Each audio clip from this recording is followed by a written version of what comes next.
Welcome back to another technical deep dive here in the debug zone.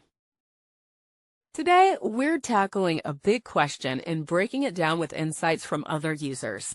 Hopefully, this clears up some misconceptions and helps you get the answer you need. So buckle up, stay a little curious, and let's jump right in.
And that's a wrap.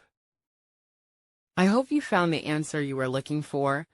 If you did, take a second to hit that subscribe button. It really helps out. And let me know in the comments which solution worked best for you. See you next time in the debug zone.